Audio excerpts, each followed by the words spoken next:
Calendula एक wonderful healing remedy है, ये हम सभी जानते हैं। वो फर्स्ट इंटेंशन से वुंड को हील कराने में हेल्प करता है, ये हम सभी लोग जानते हैं। वो एक ऐसी रेमेडी है जो स्कार को मिनिमाइज करती है, ये भी हम जानते हैं। तो फिर और क्या है इसके अंदर? राइट फ्रॉम जब हम होम्योपैथिक की पढ़ाई करना स्टार्ट करते हैं तब से हम जानते हैं कि अच्छा, चोट के केसेस में आर्निका, कैलेंडुला, इसका इस्तेमाल हम करते हैं टिंचर फॉर्म में, लोकली अप्लाई करने, ऑइंटमेंट के फॉर्म में हम जानते हैं इनका यूज़। कैलेंडुला को हम कट्स के लिए, कहीं स्किन छिल गई उन केसेस में, एब्रेजन्स, लेसरेशंस, ऐसे केसेस में हम जानते हैं कि इसका इस्तेमाल होता है। वंडरफुल रेमेडी है, इतनी तेज़ी से हील करती है कि कई बार हम खुद भी सरप्राइज हो जाते हैं कि इतनी जल्दी वुंड हीलिंग कैसे पॉसिबल है। तो और भी कई सारे ट्रॉमा के केसेस में कैलेंडुला सोच सकते हैं। अभी रिसेंटली कुछ टाइम पहले मेरे एक बहुत अच्छे मित्र हैं डॉक्टर केतन सिंह, उन्होंने अपना एक एक्सपीरियंस शेयर किया जहां उन्होंने एक कैथेटराइजेशन के बाद में यूरिन का जो फ्लो था वो प्रॉपर नहीं हो रहा था पेशेंट को, तो उन्होंने वहाँ पर वो रूब्रिक देखा कि elements after catheter injury from, और उन्होंने कैलेंडुला प्रिस्क्राइब किया 30 पोटेंसी में। बहुत बढ़िया रिजल्ट आया उसमें। अच्छा, मैं अभी आपको अपना एक केस बताता हूँ जो around 6 months back, 6-7 months before I experience this. What happen was कि सुबह का टाइम था, तो मेरे घर के पास में ही एक फैमिली रहती है, तो वहाँ पर वो लेडी ने मुझे कॉल किया मॉर्निंग में कि सर मेरे बच्चे को चोट लग गई है, वो मोपेड से, स्कूटर से गिर गया है, तो आप प्लीज़ ज़रा आके थोड़ा देख लीजिए, थोड़ा कुछ फर्स्ट एड वगैरह। बीइंग अ होम्योपैथ, देखिए हम सिर्फ मेडिसिन को पढ़ते हैं कि हमें यही हमारी मेडिसिन को प्रिस्क्राइब करना है, केस टेकिंग करना है एंड ऑल दैट, बट एक बात समझिए कि आपको इस तरह से भी कॉल किया जा सकता है इंजरी के केसेस पे। एक बेसिक जो ड्रेसिंग होता है वुंड की, वो करने आना चाहिए।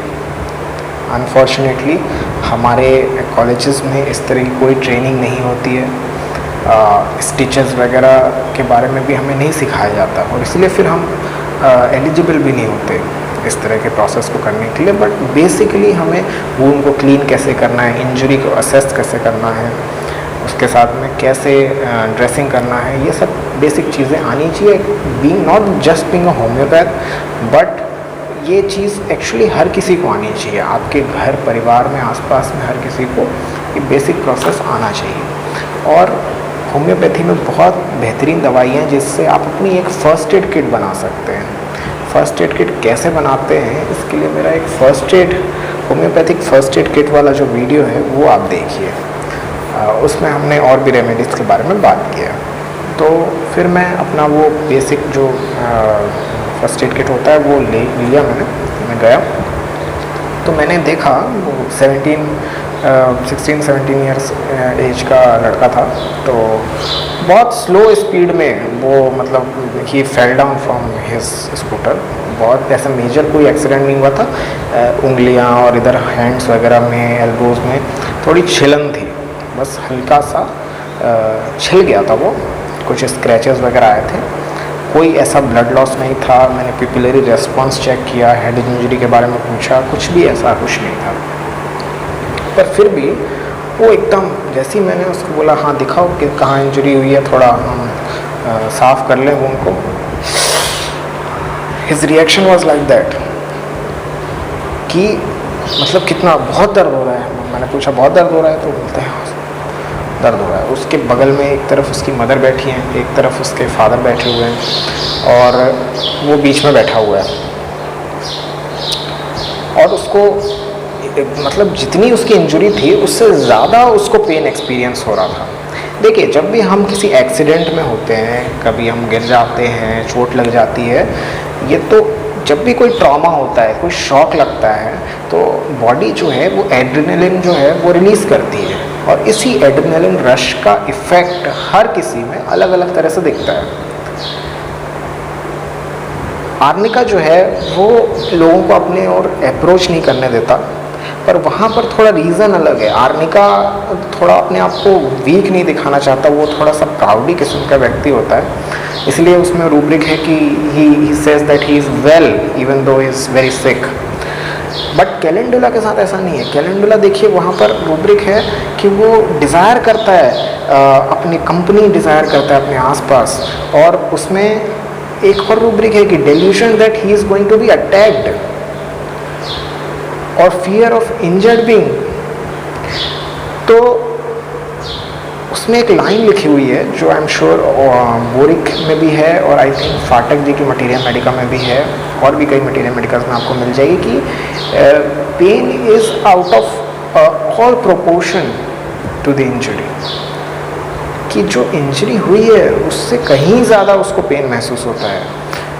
It could be due to that adrenaline rush in the body, इसीलिए शायद हॉरिपिलेशंस हैं, रोंगटे खड़े हो जाते हैं, वो भी आप देख सकते हैं मटीरिया मेडिका में। तो what I did was I gave him calendula 30C। Calendula को पोटेंटाइज फॉर्म में भी आपको रखना चाहिए। देखिए लोकली हम अप्लाई करते हैं उसको कि वो हेल्दी ग्रेनुलेशन करेगा, वो वुंड को जल्दी हील करेगा, वो डिस्चार्जेस को हेल्दी करेगा, वहाँ सुपुरेशन कम होगा, जस्ट लाइक एंटीसेप्टिक यूज़ करते हैं। बट उसको आप पोटेंटाइज्ड फॉर्म में जब देंगे so it will accelerate that process of injury as well as the after effects of the shock from the injury। तो 30C में प्रिस्क्राइब किया, उसके बाद वो थोड़ा सा काम हो गया, फिर मैंने easily ड्रेसअप कर दिया उसको and he healed really well after that। तो ऐसे केसेस में भी आपके दिमाग में कैलेंडुला आनी चाहिए। इसका कंपैरिजन आप अगेन आर्निका से कर सकते हैं, हाइपेरिकम से कर सकते हैं इस सिम्टम के लिए कि pain is out of all proportion to the injury. But hypericum में जो है वो क्रश्ड इंजरीज ज़्यादा हैं, जैसे उंगलियां जो हैं वो दरवाजे के या खिड़कियों के बीच में आ जाएं, तो वहाँ पर वो जो क्रशिंग हुई है वहाँ नर्व की इंजरी है, जिसकी वजह से जहाँ पर रिच सप्लाई है नर्व्स की, उस वजह से उसको बहुत ज़्यादा पेन हो रहा है। ये हाइपेरिकम में है। कैलेंडुला के केस में ऐसा नहीं है। कैलेंडुला के केसेस में स्किन जो है या टिश्यू लॉस जो है वो होना चाहिए, वहाँ पर कट्स होने चाहिए। क्लीन कट इंजरीज़ के लिए तो कैलेंडुला जानी ही जाती है, बट उसके अलावा ऐसी इंजरीज़ भी जहाँ पर टिश्यू लॉस हो गया है और वहाँ पर आप उसको कोई प्लास्टर लगा के आप उसको जोड़ नहीं सकते, आपको वहाँ पर कैलेंडुला फिर जो है वो पेशेंट को देनी होगी, अप्लाई भी करना होगा, जिसकी वजह से क्या होगा कि वो रिपेयर भी स्टार्ट करेगा और स्कार को भी मिनिमाइज़ करेगा और साथ ही साथ में रीजेनरेशन की प्रोसेस को भी करेगा। अगर हमें पैथोलॉजी की नॉलेज है तो हम ये चीज़ें समझ सकते हैं। कैलेंडुला को और भी केसेस में, पोटेंसी में और भी केसेस में यूज़ किया जाता है और किया जा सकता है। Cases like in cases of cervical ectopy, in cases of cancer, as an intercurrent कहते हैं फाटक जी कि आप इस्तेमाल कर सकते हैं कैलेंडुला का as an intercurrent remedy. In cases of cervical ectopy ये ब्लैकवुड ने ये चीज़ एक्सप्लेन किया था अपनी मटीरिया मेडिका में कि आप अगर कैलेंडुला को लोकली अप्लाई करेंगे एक्टोपी पे, so it will heal that ectopy और इरोजन, सर्वाइकल इरोजन। बट ये थोड़ा सा समझने वाली बात है कि एक्टोपी जो है या जो कैंसर है ये एक्चुअली इंजुरीज नहीं है, ये सेलुलर एडाप्टेशन है या फिर नियोप्लेजिया है कैंसर। तो फिर उनको कैसे ये हील करता है? मे बी बॉडी में जो लेबाइल सेल्स होते हैं, सेल्स कई तरह के होते हैं, जिसमें एक लेबाइल सेल्स होते हैं, वो सेल्स जो कि continuously throughout the life heal होते रहते हैं, रीजनरेट होते रहते हैं, उनको लेबाइल सेल्स बोलते हैं। ये सेल्स हमारे एपिथेलियम्स में पाए जाते हैं, ये हमारे सर्विक्स में भी पाया जाता है। तो शायद कैलेंडुला इन लेबाइल सेल्स के ग्रोथ को एक्सेलरेट करती है, शायद इस वजह से एक्टोपी के केसेस में कैंसर के केसेस में शायद इसी वजह से ये जानी जाती है। मुझे याद है कि मेरे जो फर्स्ट गुरु थे doctor PK. Banerjee, such a brilliant homeopathy was,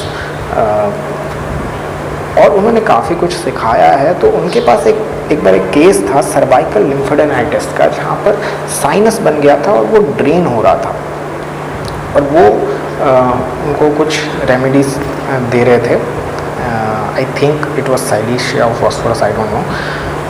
और साथ ही साथ में उन्होंने उसका वूंड का ड्रेसिंग भी किया, उस साइनस का उन्होंने ड्रेसिंग भी किया मेरे सामने, और उन्होंने बताया कि हमें लोकली भी यहाँ पर अच्छे से इसको क्लीन करने की ज़रूरत है। हम जो दवाइयाँ दे रहे हैं वो इस लिम्फ नोड को हील तो करेगी अंदर से, जो भी हमने प्रिस्क्राइब किया है उसको पेशेंट को, उसकी सिम्टोमेटोलॉजी को देखते हुए वो इसको हील तो करेगी, बट साथ ही साथ में हमें लोकली भी उसको क्लीन रखना ज़रूरी है, ताकि वहाँ पर और सेकेंडरी इन्फेक्शन ना हो और हेल्दी ग्रेनुलेशन जो है वो फेवर हो। वहाँ पर जो नेक्रोसिस चल रही है, जो केजिएशन चल रहा है, वो करेक्ट हो जाएगा इससे। तो कई बार हमारे जो सीनियर डॉक्टर्स होते हैं, जो सीनियर फिजिशियंस होते हैं, जो टीचर्स होते हैं, वो कई बार ऐसे अच्छी चीज़ें हमें सिखा जाते हैं जो हमें लाइफ लॉन्ग फिर याद रहती है। हमने कैथेटराइजेशन के आफ्टर इंजरी की बात करी, और फ्रिक्शन से होने वाली इंजरी, देखिए सेलुलर एडेप्टेशन की जब हम बात कर रहे हैं तो फाइमोसिस में क्या होता है, बेसिकली फाइब्रोसिस हो जाती है। फाइमोसिस जो है वो दो तरह के हो सकते हैं, एक could be from by birth and second one develop later in life, may be due to any kind of disease and can also be due to friction injury as well. यानी कि जैसे अगर कोई प्रोन पोजीशन में masturbate कर रहा है, गलत ढंग से मैस्टरबेट कर रहा है, कंटिन्यूसली फ्रिक्शन इंजरी हो रही है, ऐसे केस के आफ्टर अगर फाइमोसिस डेवलप हो रही है तो हम वैसे केसेस में कैलेंडुला सोच सकते हैं। Other remedy could be arnica as well. Market में कई सारे ऐसे प्रोडक्ट्स आते हैं जो स्ट्रेच मार्क्स, स्कार्स, इन सबको मिनिमाइज़ करने का दावा करते हैं। वो होम्योपैथिक प्रोडक्ट्स नहीं होते हैं, पर अगर आप उनके इंग्रेडिएंट्स को देखेंगे तो कई बार आप पाएंगे कि उसमें एक इंग्रेडिएंट कैलेंडुला ज़रूर होता है। लेकिन इसमें समझने की बात यह है कि कैलेंडुला जो ऑलरेडी फॉर्म्ड स्कार है उसको कम करने के लिए नहीं जाना जाता।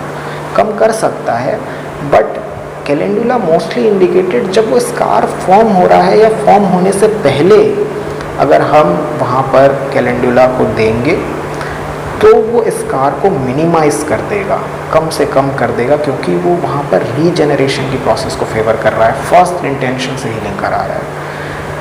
बट अगर एक बार स्कार फॉर्म हो गया है तो फिर हम वहाँ पर दूसरी रेमेडीज़ लाइक थियोसिनामिनम, लाइक साइलिसिलिका, इस तरह की रेमेडीज़ हम सोच सकते हैं जो कि ज़्यादा काम करती हैं।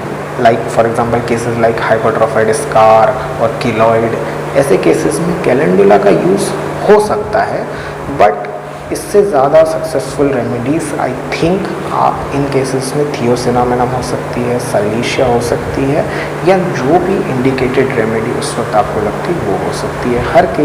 हर स्कार के केस में कैलेंडुला काम करेगी ऐसा ज़रूरी नहीं है। तो आई एम श्योर कि ये छोटा सा वीडियो जो है कैलेंडुला के ऊपर वो आपको इंटरेस्टिंग लगा होगा, और अगर चैनल पे नए हैं तो चैनल को सब्सक्राइब ज़रूर कर लीजिए। वीडियो पसंद आया तो वीडियो को लाइक करिए। Till next time, thanks a lot and take care.